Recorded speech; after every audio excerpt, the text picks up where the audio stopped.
Okay. Before we have our quiet time, let's all get on the same page.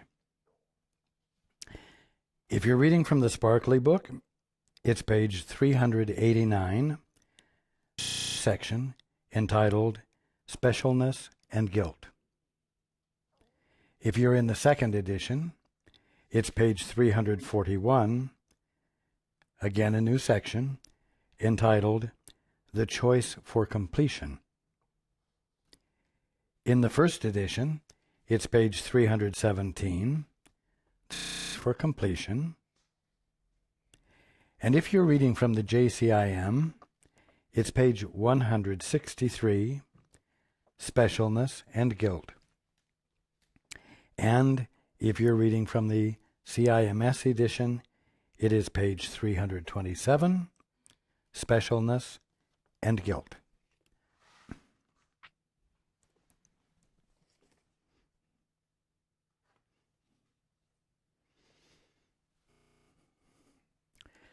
Okay. Let's take a few moments to be quiet together.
Good evening.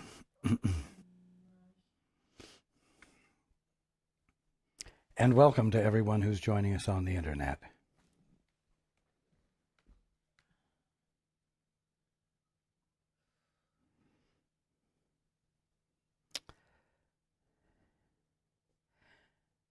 Again, this week I'm going to start off a sentence or three before where we ended when we last read from the text. On this side of the bridge to timelessness, you understand nothing. But as you step lightly across it, upheld by timelessness, you are directed straight to the heart of God. At its center, and only there, you are safe forever because you are complete forever. There is no veil the love of God in us together cannot lift.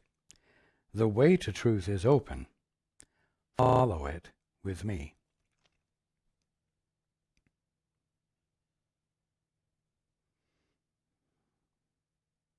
So we've just talked about the holy instant.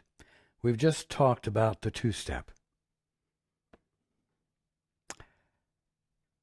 As you step lightly across the bridge to time, you're directed straight to the heart of God. That's another way of saying that when you choose to become still, to abandon the great value you place on your capacity to think and reason and come to excellent conclusions, and you are willing to abide in the stillness, the presence of God in your mind, as your mind, can begin to register with you. That is what the words mean that say, you are directed straight to the heart of God. In the silence, there is nothing left for you to experience but the heart of God. There is nothing left for you to experience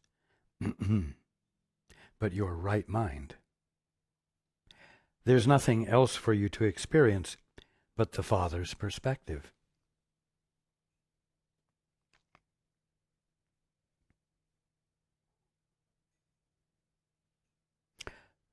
And I'll take this moment here to suggest to you that when you ask God,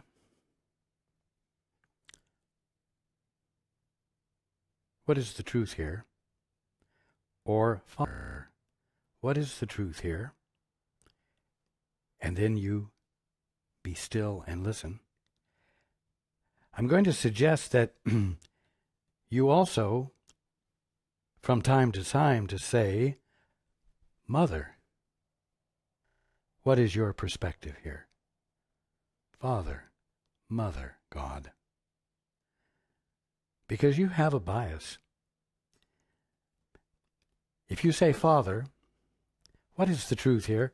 What is the truth about my fellow man? What is the truth about what is needed here?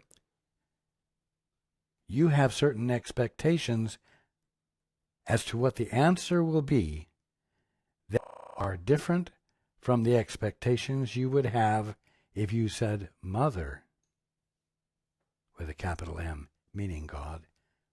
What is your perspective? What is the truth here? What do I need to know about my fellow man?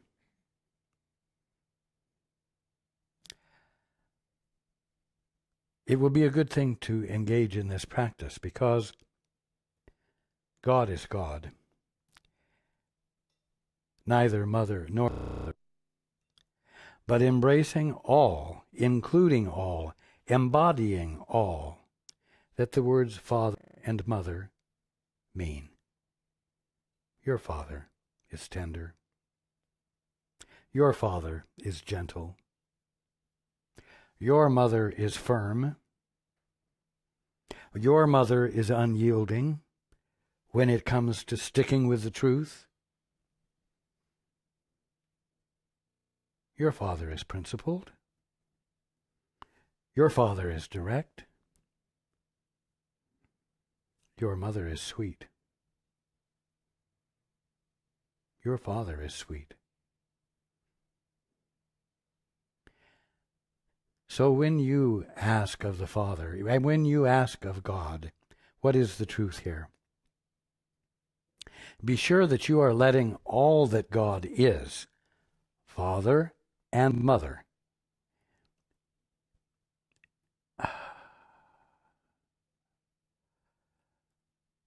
enrich your answers, because you're not holding the answers to a masculine or a feminine only character. This will broaden your experience of what God is, and it will broaden your experience of what you are.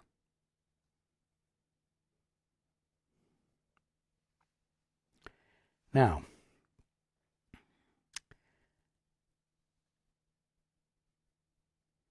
at its center, the heart of God, and only there, you are safe forever, because you are complete forever. And we talked at some length last week about completeness relative to wholeness, relative to healing. And the fact that wholeness, meaning total functionality, total perfection, embodied, is your birthright. And not to be experiencing it is, for lack of better words, a matter of laziness on your part. Because you're not objecting. And you're not taking hold of the truth about you. You're not taking hold of completeness and expecting to see it because completeness is the fact.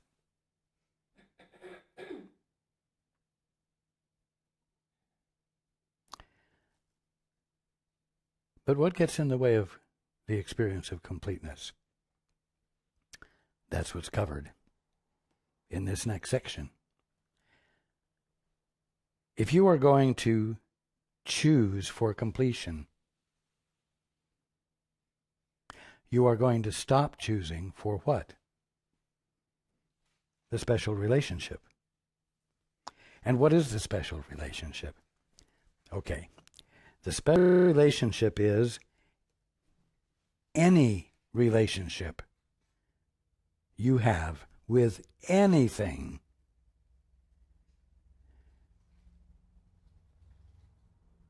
when God is not part of the perspective you are experiencing that relationship with.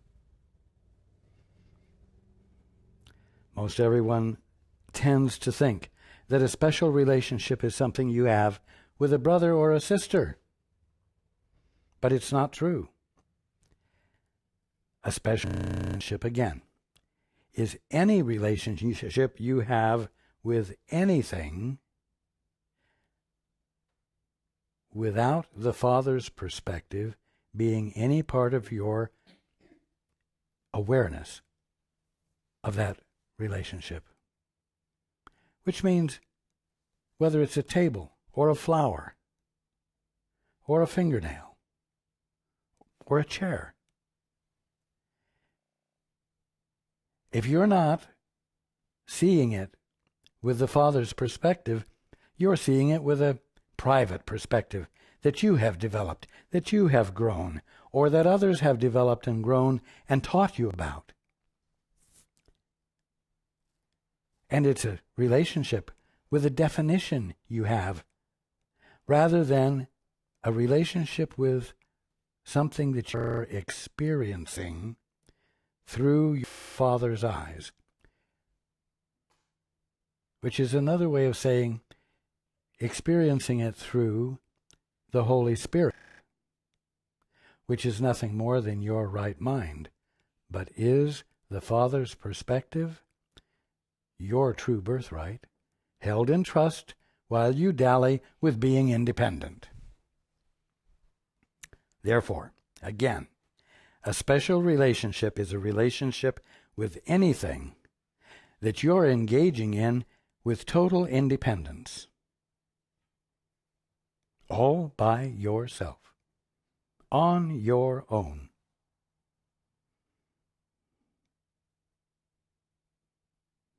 And which therefore constitutes an unreal or distorted experience, because you're not looking at it and experiencing it through your sanity, through the presence of your Father's mind, which is your mind by virtue of your being your Father's son, your Father's daughter. So, in looking at the special relationship, it is necessary first to realize that it involves a great amount of pain. Well, you don't want to do that. You'd rather gloss it over and make the best of all of your relationships that you're having without God being in the picture and without God's perspective being yours in any way. I mean, you can manage to have a fairly decent relationship. You can manage to have a fairly decent social interaction, social life. Why look at the fact that it involves a great amount of pain, even though it's not really that happy an experience. Nevertheless, in looking at the special relationship, which you have to do in order to make a choice, you have to look at what you're making a choice between. It is necessary first to realize that it involves a great amount of pain, anxiety, despair, guilt, and attack all enter into it, broken into by periods in which they seem to be gone. Now, anxiety, despair, guilt, and attack. We've already talked at length about the fact that when you got your divorce from the Father, and you said, I'd rather see things my way, you suddenly discovered that your infinite perspective was gone. And you were tiny, not infinite anymore, because you had, in effect, denied that which is infinite about you. I'd rather do it my way, my way, my way, my way. And your way is little, not infinite. And immediately, when you did that, when you made that decision, and you tried to embody it, implement it, two things came into play. The experience of fear and the experience of guilt. They're inseparable. They go hand in hand, and they go hand in hand with a decision anyone makes to look at things their own way, to deny the Father's perspective, which is their perspective. Because in spite of their attempt to be independent, in spite of their attempt to be an orphan, they are not orphans. They are still the direct expression, the full expression of God. Nevertheless, anxiety, despair, guilt, and attack enter into it, broken into by periods in which they seem to be gone. You get a little bit of peace. And there's a reason you get a little bit of peace. We'll talk about it in a minute. All these must be understood for what they are. Anxiety, despair, guilt, and attack. What are they? They're the spontaneous and unavoidable effects of claiming to be an independent agent and insisting upon giving your full attention only to what you are choosing to think and reason about and come to conclusions about. They are the effect of total selfishness. Whatever form they take, they are always an attack on the self to make the other guilty. Mind you, anxiety is uncomfortable, despair is uncomfortable, guilt is uncomfortable, and being the recipient of attack is uncomfortable, and engaging in attack is uncomfortable. Uncomfortable for you.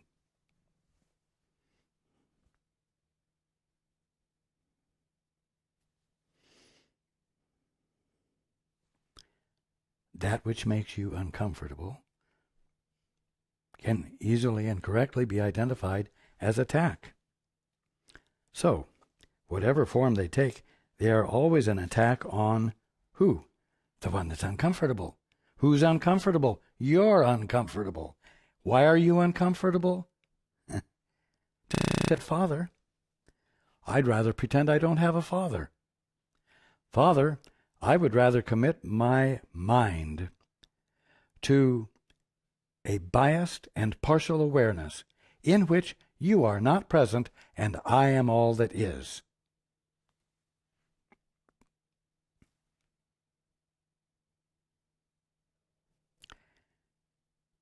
Since the discomfort is a result of that, act on your part of independence.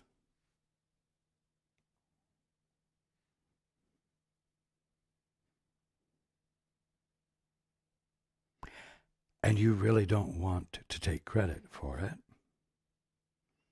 You use it to make others guilty.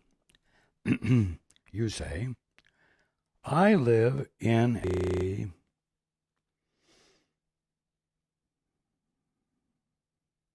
conflicted world. I live in a world that isn't safe. I live in a world where everything is polarized and expresses good and bad, positive and negative.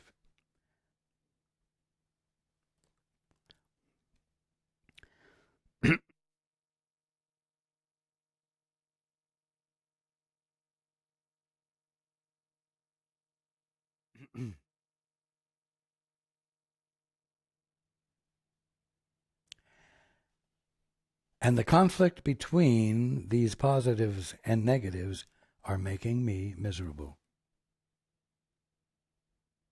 You see, the devil made me do it. I'm uncomfortable because my brother mistreated me. I'm uncomfortable because I'm the victim of an unfair situation or circumstance. So the despair, guilt, attack, and anxiety that one experiences by virtue of an inner decision to act as though one is an orphan when he isn't, becomes the justification for blaming another for one's discomfort. That is not intelligent. That is insane. We have spoken of this before, but there are some aspects of what is really being attempted that we have not touched upon. Very simply, the attempt to make guilty is always directed against, what do you think? Your brother? The circumstances? The polarized world? You? For having made a decision to pretend you're an independent, self-authorized agent? No. God. For the ego would have you see him and him alone as guilty. leaving the sonship open to attack and unprotected from it. So now the anxiety, the despair, the guilt, and the attack are God's fault. You're experiencing them because God has left you unprotected. God is guilty of not loving you, of not being loved, of not being trustworthy, of not being something you can dare to lean into and yield into with confidence.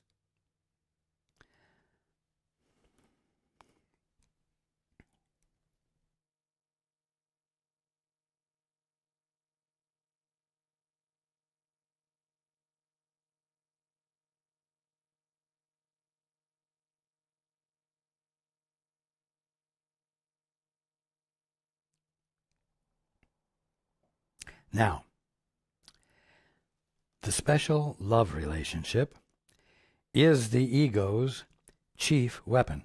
Or we could say the special love relationship is the orphan's chief weapon for keeping you from heaven.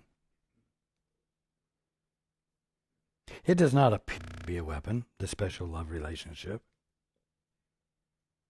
But if you consider how you value it and why, you will realize what it must be. Well, we've just described it.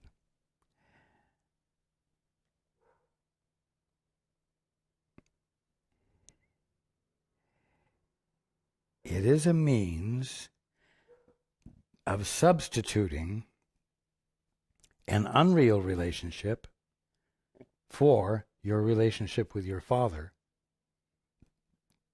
which keeps you stuck in a state of orphanhood that is not true about you, and causes you to distrust God, who you no longer recognize as your Father, but simply a supreme being, superior over everything, who may or may not be kind, who may or may not save you.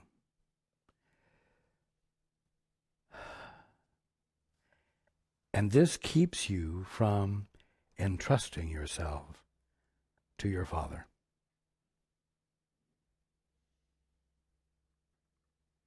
The special love relationship is the ego's chief weapon for keeping you from heaven, for keeping you away from your Father, from keeping you away from your unchallenged and unchallengeable awareness of your holiness right here and right now, that would allow you to lay down your defenses and let your completeness in, and let it register with you, and let it be what gets shared with everyone and everything, thus changing special relationships to holy relationships.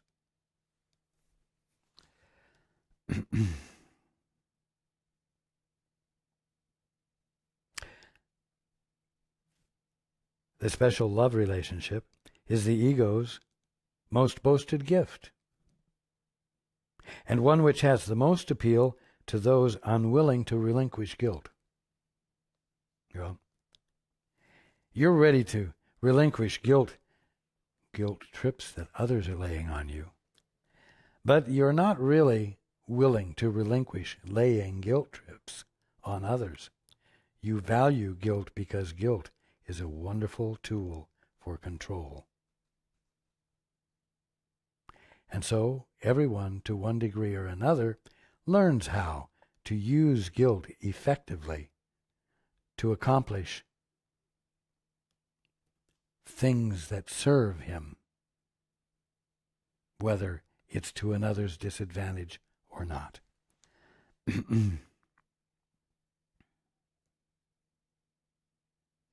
The dynamics of the ego are clearest here. For counting on the attraction of this offering, the fantasies which center around it are often quite open. In other words, they're blatant. They're clearly loveless. But it's okay.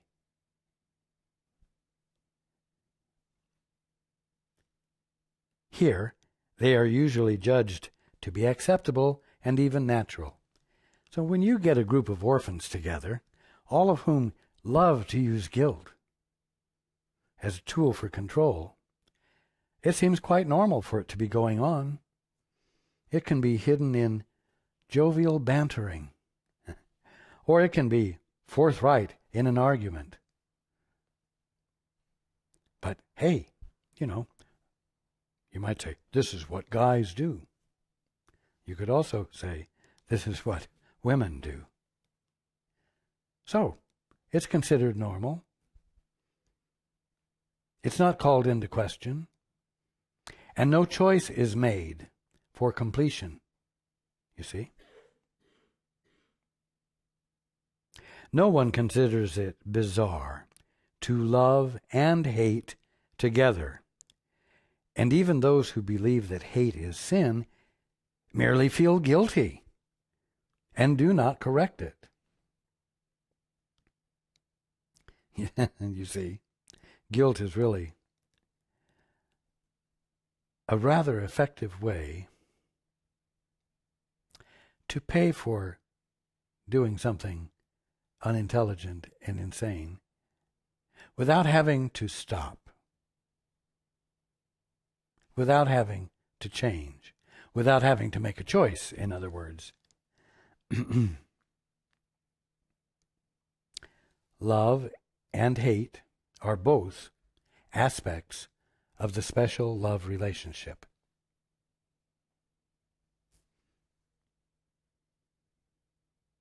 Yes, it could be called a special hate relationship, but that is not what the ego boasts of.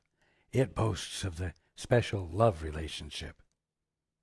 And like in a hidden clause in the concept of special love relationship, it includes a special hate relationship, which allows the two to be used together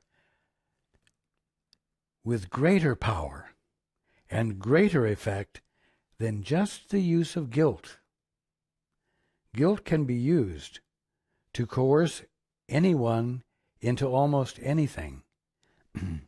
But if love that isn't truly love, love that is not what one feels about one's brother or about some part of creation because one is enjoying the Father's perspective on his own creation,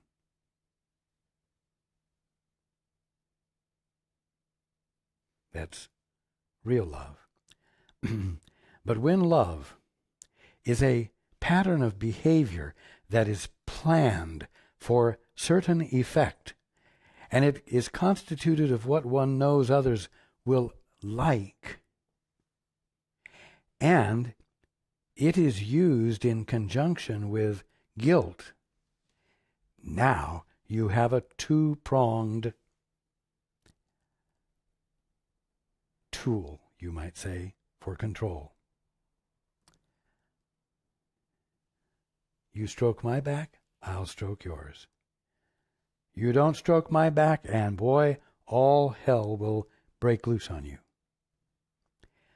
Now, you don't lay it out that honestly to your brother and sister, but you behave in a, quote, loving way, doing all the right things to create pleasure in your brother or sister. And your brother or sister enjoys the attention, what you might call the affection, and feels safe with you and willing to trust you. But then, if they do something you don't like, you attack them. And you attack them by making them feel guilty.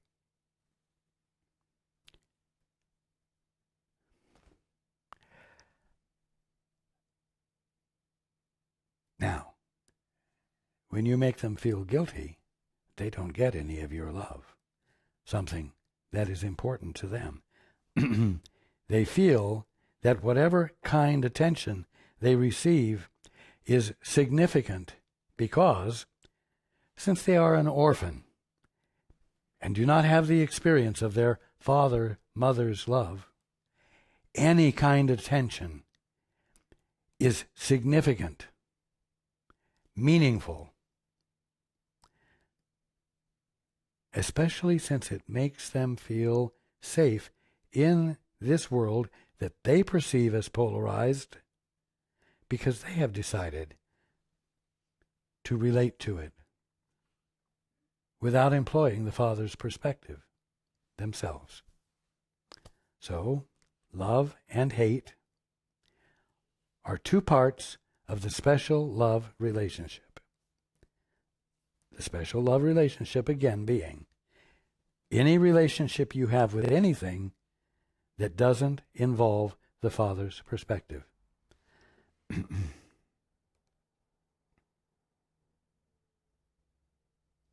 No one considers it bizarre to love and hate together, and even those who believe that hate is sin merely feel guilty and do not correct it. This is the natural, in quotes, condition of the separation of the human condition, meaning the state of being that is unjoined with the Father, where it's possible for you to think you're just the effect of the joining of a couple of blobs of matter called a sperm and an egg. Pure chance. No God. No order. No, as they put it, intelligent design. This is the natural condition of the separation, and those who learn that it is not natural at all seem to be the unnatural ones. Don't you all at times feel that you're considered unnatural because of your point of view? For this world is the opposite of heaven, being made to be its opposite. And everything here takes a direction exactly opposite of what is true. Mind you, the statement is not a statement of truth where it says, for this world is the opposite of heaven. This world is the visibility and tangibility of, for lack of better words, the mind of God. It is the kingdom of heaven and nothing else. But this world is the opposite of heaven, being made to be its opposite. What does that mean?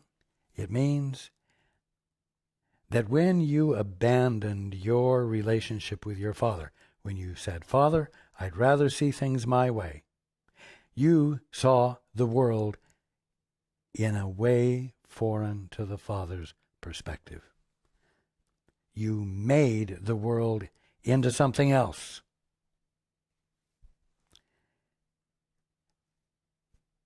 And it couldn't possibly be like heaven, because if it was like heaven, you would experience it as heaven, and you would find you hadn't succeeded in getting your divorce from your father. You hadn't managed to be independent. And so in order for you to actually feel that you're different, that you are independent, you must have changed the meanings of the world into something different from heaven. So, this world is the opposite of heaven, being made to be its opposite. And everything here takes a direction exactly opposite of what is true. You behave in the world in a way inconsistent with it being the kingdom of heaven.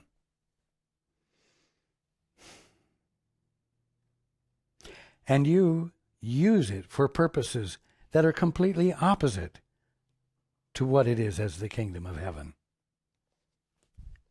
And that is why anxiety, despair, guilt, and attack accompany you. And this is why you have something to choose between when you're choosing for completion, for wholeness, for healing, for the visible, tangible embodiment of the perfection of the Father's mind and of every exquisite idea in your Father's mind, which includes the exquisite idea that you are.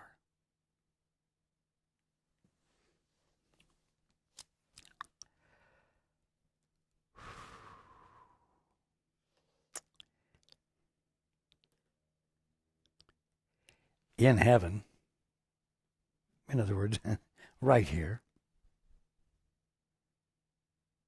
right where you are, with everything that's here.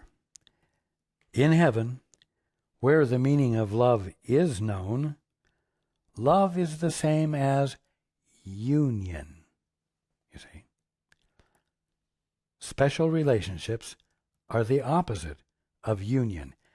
Special relationships are relationships between disconnected entities, disconnected from each other and disconnected from a source beyond the confines of the independent agent, the orphan. And so union is impossible. Approximations of union, a hug, intercourse, a kiss, a caress,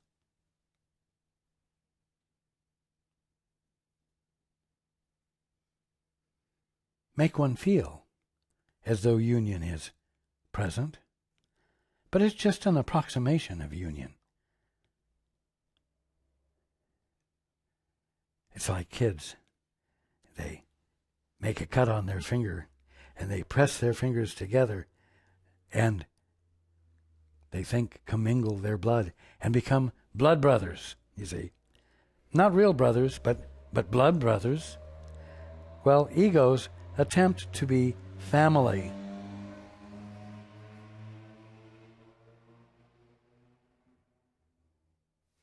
Egos attempt to be family. But it can't be consummated. It can't be actually embodied. But family is what everything already is. Family is what everyone already is. Because there is no orphan. There are no orphans. And there are no creations of God.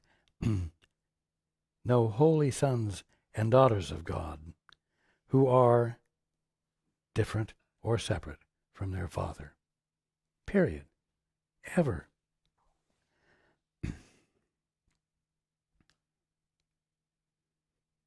Here, meaning in this world it's the opposite of heaven. Here, where the illusion of love is accepted in love's place, love is perceived as separation and exclusion. It is in the special relationship, born of the hidden wish for special love from God, that the ego's hatred triumphs.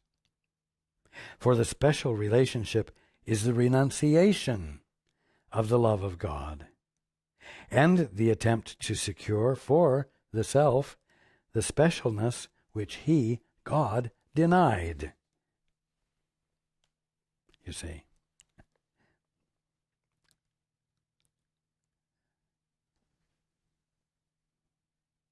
The Holy Son of God says, Father, I'd rather see things my way. I don't accept anymore the way you see things. And immediately he finds himself feeling fear and guilt. What's the rest of it? anxiety, despair, guilt, and attack. Miserable. And then, totally ignoring that the experience is caused by a decision the Holy Son of God made, the Holy Son of God, now experiencing himself as an orphan, says, God hates me.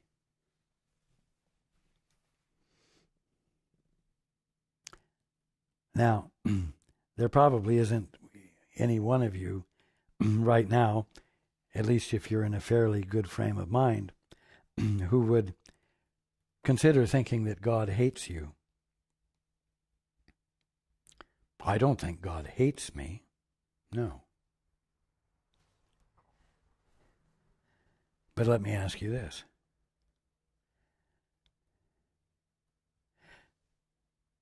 Do you think you could dare to expect total healing from a terminal illness or an injury for no good reason right now? Just because it's your birthright, and there is, because of your birthright, absolutely no justification for you to be experiencing the injury or the illness any longer. If you don't think that that's your birthright to be experiencing at this moment,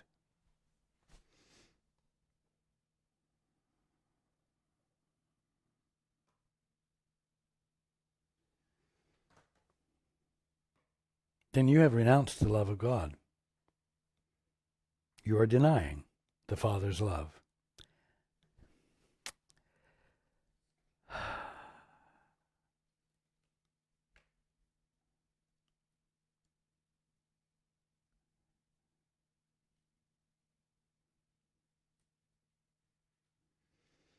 It is essential to the preservation of the ego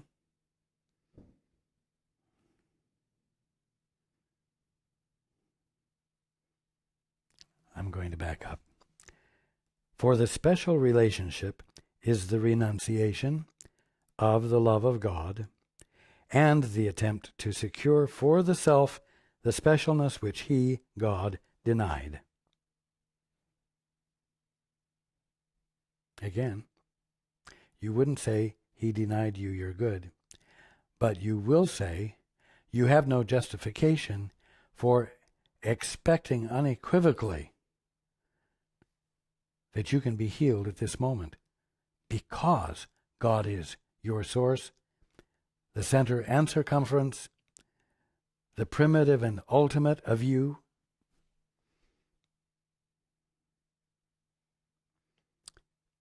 It is essential to the preservation of the ego that you believe this specialness is not hell, but heaven. Hey, if you think that you can find a way to behave with your brothers and sisters so that great harmony is brought forth without your experiencing the Father's perspective, in other words, without your being sane, then what you're experiencing is hell. It is insanity. Very simply.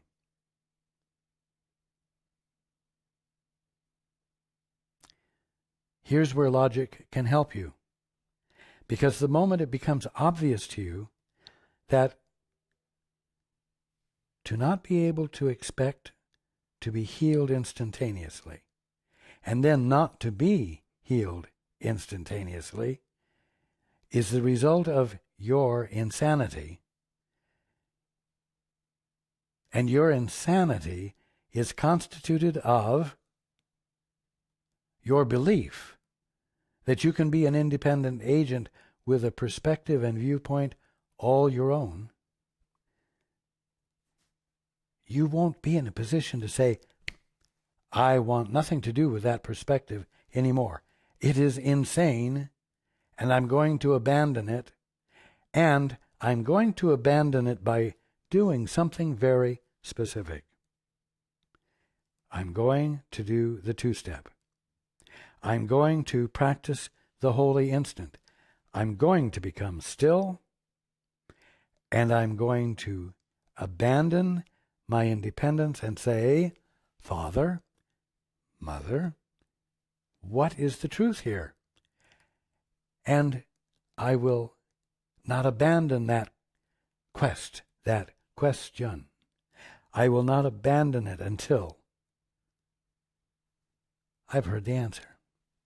Because that is when I will be experiencing my sanity. And I will tell you that when you're experiencing your sanity, you will also experience healing.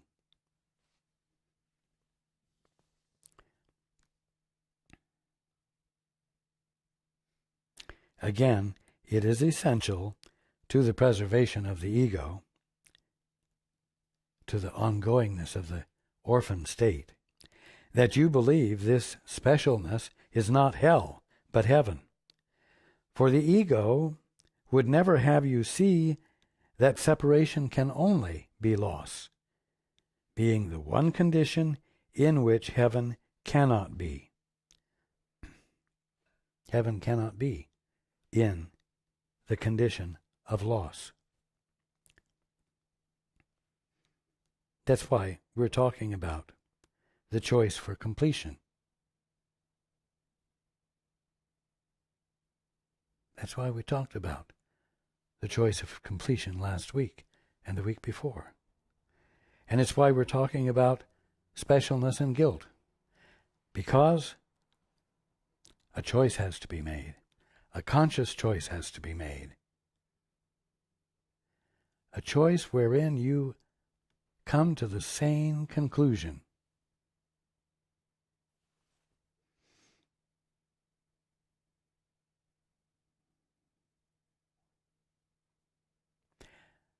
That the practice of awareness, I'm going to say,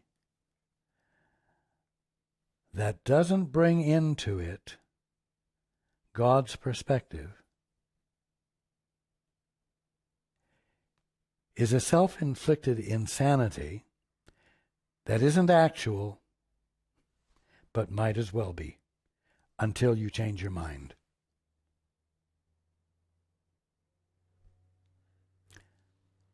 Only then will you be in a position to change your mind, to make the choice, and begin to constantly bring the Father into your experience by saying, Father, what is the truth here? What is the truth about what's in front of me that I've seen every day for 30 years and that I thought I knew the meaning of? What's the real meaning of it? Because I know that to me it doesn't represent the kingdom of heaven. And yet I'm told and I believe that it is the kingdom of heaven, and I want to experience it truly. Help me. I want to have the experience of your perspective. I will let you in. I am inviting you in. And I will leave the invitation actively open until I have the experience. You always do what you value. And if you're not listening for the Father's perspective, it's because you're valuing something else. And what you're valuing is your perspective.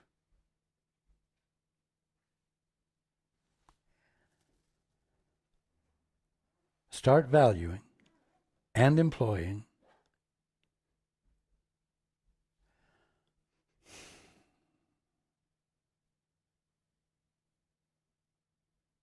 and magnifying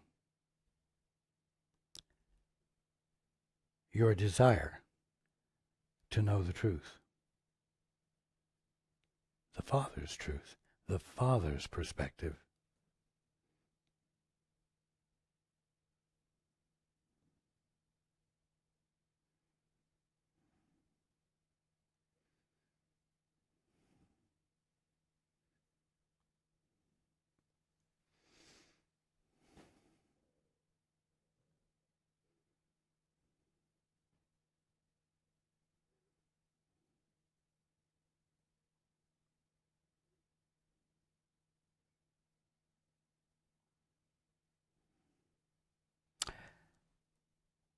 You may not think that I've given you anything practical to do or shared anything that you can use. But I will tell you that I have knocked down some false idols in every single one of your perceptions. And you have been changed by what I've said. And the changes that have occurred will cause you to perceive everything in new ways without your having to try to make those new ways happen. And so I encourage you to enjoy this coming week with the changed perceptions that you're going to be experiencing. I love you all.